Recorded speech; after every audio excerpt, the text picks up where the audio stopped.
Police প্রশাসন ছাড়া আওয়ামী লীগ হলো হিজড়া। পুলিশ প্রশাসন ছাড়া আওয়ামী লীগ হিজড়া। আজকে যদি তারা এতই শক্তিশালী সংগঠন, তাহলে তারা দেশ ছাড়ে ভাগলো কেন, পালাইলো কেন? দেশপ্রেম যদি থাকতো, আরে দেশপ্রেমের নেত্রী দেখেন আমাদের বেগম খালেদা জিয়াকে, যে বাংলাদেশ ছাড়া আমার কোথাও কোনো জায়গা নেই, আমি বাঁচলেই বাংলাদেশে বাঁচবো, আমি মরলেই বাংলাদেশে মরবো, আমি আমার সন্তানের কথা চিন্তা করি না, বাংলার সকল জনগণ আমার সন্তান।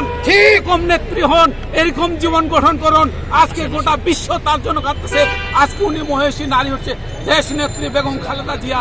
আজকে শুধু বাংলাদেশের জননেত্রী, বাংলাদেশের নেত্রী না, উনি বিশ্বের নেত্রী হয়ে গেছে। আল্লাহ উনার হায়াতে তৈয়বা দান করুক, আল্লাহ উনাকে সুস্থতা দান করুক। আমি আল্লাহর কাছে শুকরিয়া আদায় করি। হে আল্লাহ, তুমি ডাক্তারের বড় ডাক্তার, গোটা পৃথিবীর তোমার চেয়ে বড় ডাক্তার আর পৃথিবীতে কেউ নেই। আল্লাহ, আল্লাহ তুমি আমার নেত্রীকে সুস্থতা দান করো, আল্লাহ হায়াতে তৈয়বা দান করো। আল্লাহ, আমরা কিন্তু গত কয়েকদিন ধরে দেখছি যে খালেদা জিয়াকে কঠোর নিরাপত্তা দেওয়া হচ্ছে এবং ভিভিআইপি কিন্তু ঘোষণা করা হয়েছে, কিন্তু জামাতের পক্ষ থেকে অভিযোগ এসেছে, জামাত ইসলামের পক্ষ থেকে কেন একটি দলকে এরকম বিশেষ সুযোগ সুবিধা দেওয়া হচ্ছে? এই বিশেষ সুযোগ সুবিধার কথাটা যে উনারা বলতেছে জামাত, এইটা উনাদের ব্যক্তিগত ইয়া হতেই পারে, কিন্তু সম্মান দেওয়ার মালিক হলো আল্লাহ।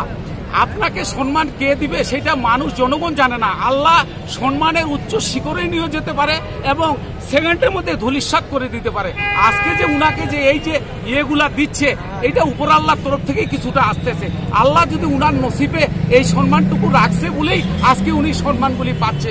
আজকে যদি আল্লাহ রাব্বুল আলামিন এই সম্মানগুলো তার নসিবে না থাকতো, তাহলে সে কখনোই পেত না। আল্লাহর অশেষ রহমত, সে এগুলা পাওয়ার যোগ্য।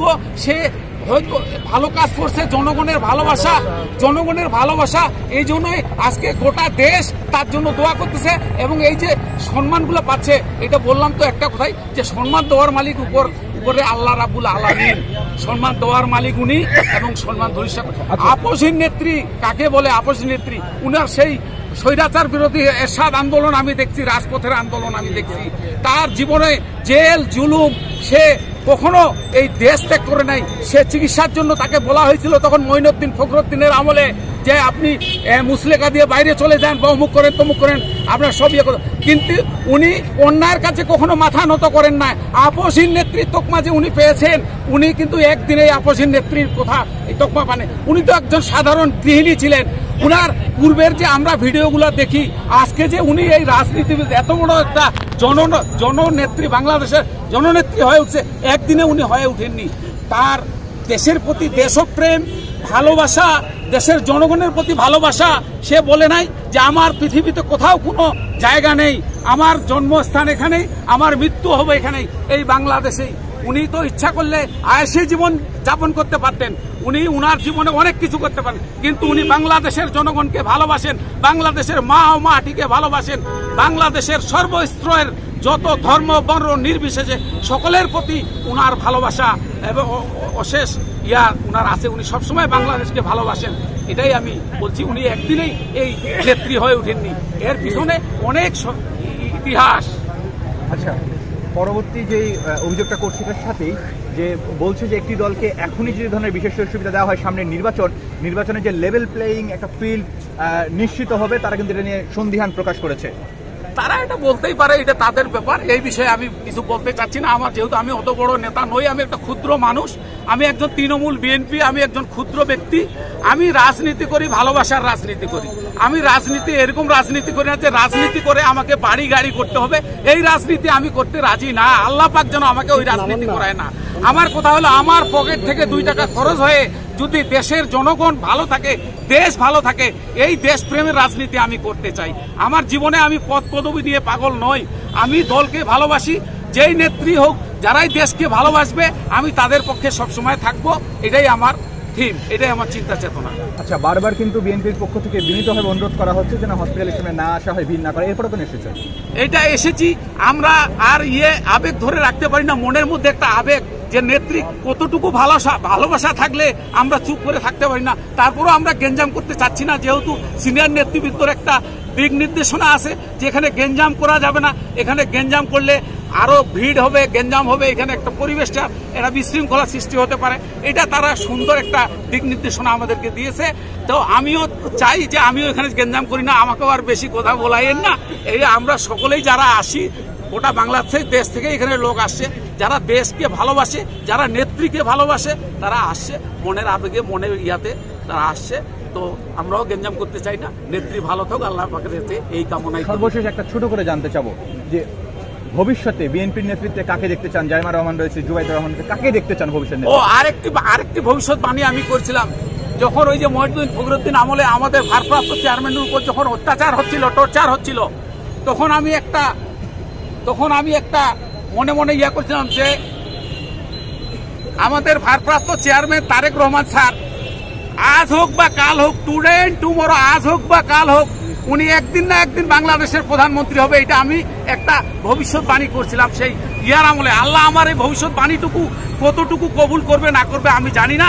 আমি আজকে বিগত সেই যখন মঈনুদ্দিন ফখরুদ্দিন ওনার উপর অত্যাচার হচ্ছিল, তখন আমি মনের মধ্যে একটা ভবিষ্যৎবাণী করছিলাম, হে তারেক রহমান স্যার একদিন না একদিন বাংলাদেশের প্রধানমন্ত্রী হবে। এটা আমার ভবিষ্যৎবাণী। আল্লাহ কতটুকু কবুল করবে এটা আল্লাহ রাব্বুল আলামিন উনিই ভালো জানেন। এই বলে আমি আমার কথা শেষ করলাম। আমার পরিচয়, আমি দিনাজপুর বাড়ি, আমাদের ইউনিয়ন হচ্ছে 5 নম্বর শোষড়া ইউনিয়ন। আমি একজন তৃণমূল বিএনপি।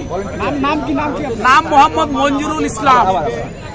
আমার সকলের প্রতি আমার একটাই অনুরোধ যে ভাই দেশপ্রেমের রাজনীতি করেন, রাজনীতি করে কোনোদিন পয়সাওয়ালা হয়ে যায় না, এই স্বপ্নটা বাদ দেন।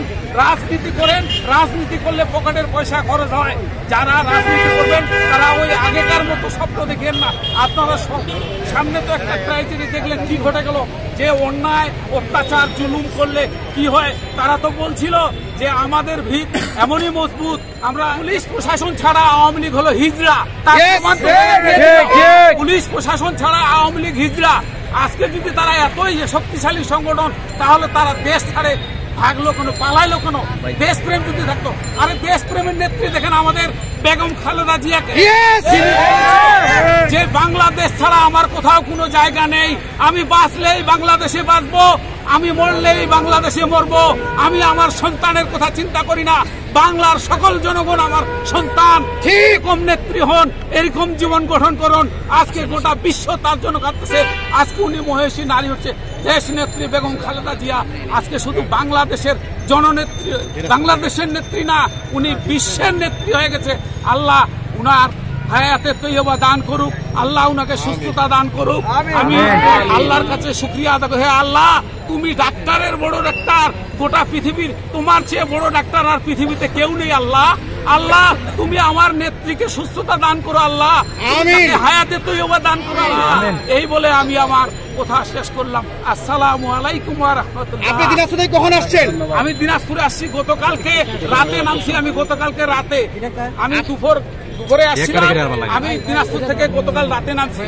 আপনি কি নেত্রীকে দেখতে আসছিলেন? হ্যাঁ, আমি নেত্রীকে দেখতে আসছি। আমার নেত্রীকে আল্লাহ যদিও আমার ভাগ্যে দেখার সুযোগ না হয়, যেহেতু আমাদের সিনিয়র নেতৃবৃন্দ বলছে, যেমন আমাদের মহাসচিব মির্জা ফখরুল আলম স্যার বলেছে যে এখানে কেউ গেঞ্জাম করিয়েন না। আমাদের গেঞ্জামের জন্য যদি আমাদের নেত্রী কোনো ক্ষতি না হয়, এই জন্য আমিও গেঞ্জাম করতে চাচ্ছি না। আর আমাদের জাহিদ স্যার, আমাদের নেত্রীর ব্যক্তিগত চিকিৎসক, উনাদের সিনিয়র নেতৃবৃন্দ, উনাদের কথার বাইরে আমরা যাব না। উনারা যে ইন্ডিকেশন দেয়, যে কথাবার্তা বলে, আমরা এখানে গেঞ্জাম করব না। নেত্রীর জন্য আমরা সকলেই দোয়া করব এবং আল্লাহ রাব্বুলের কাছে একটাই চাওয়া, হে আল্লাহ তুমি তাকে হায়াতে তৈয়বা দান করো, আমিন। আচ্ছা, একটা প্রশ্ন ছিল আপনার কাছে, সেটা হচ্ছে কি, বলেন। আপনি যে দিনাজপুর থেকে আসছেন, হ্যাঁ বলেন। আপনাদের দিনাজপুরের বিএনপির বড় নেতা উনি কি আপনাকে পাঠাইছে না আপনি নিজে থেকে আসছেন? আমাদের প্রশ্ন, আমাদের দিনাজপুরের জেলা নেতৃবৃন্দ, আমাদের রাজপথের লড়াকু সৈনিক, আমাদের সাধারণ সম্পাদক জনাব বখতিয়ার আহমেদ কচি ভাই, উনি আমাদের যোগ্য সাধারণ সম্পাদক, এবং আমাদের সভাপতি মোফাজ্জল হোসেন দুলাল মামা, উনিও আমাদের যোগ্য নেতৃবৃন্দ। আমরা গত বুধবারে আমরা জেলা বিএনপির তরফ থেকে আমরা দিনাজপুর ইনস্টিটিউট প্রাঙ্গণে নেত্রীর জন্য একটা দয়া খাওয়ারের আয়োজন করেছিলাম। আমরা ওটা সুষ্ঠুভাবে আমরা করছি। দিনাজপুর ইনস্টিটিউট প্রাঙ্গণে আমরা নেত্রীর জন্য একটা দোয়া খায়ের করছি এবং উনার জন্য সব সময় 5 ওয়াক্ত নামাজের সময় বাংলাদেশের জনগণ সকলেই উনার জন্য সব সময়, কি হিন্দু, কি মুসলমান, কি বৌদ্ধ, কি খ্রিস্টান, কি জৈন, কি শিখ, কি ইসাই, সবাই তার জন্য দোয়া করতেছে। আল্লাহ, এরকম নেত্রী আমি আমার জীবনে এই প্রথম দেখলাম। আমার 60 বছরের জিন্দগিতে ইনার মতো ত্যাগী নেত্রী, ইনার মতো মহিষী নেত্রী আমি খুব কমেই দেখেছি। আল্লাহ, তুমি তাকে হায়াতে তাইয়্যিবা দান করো। আমিন।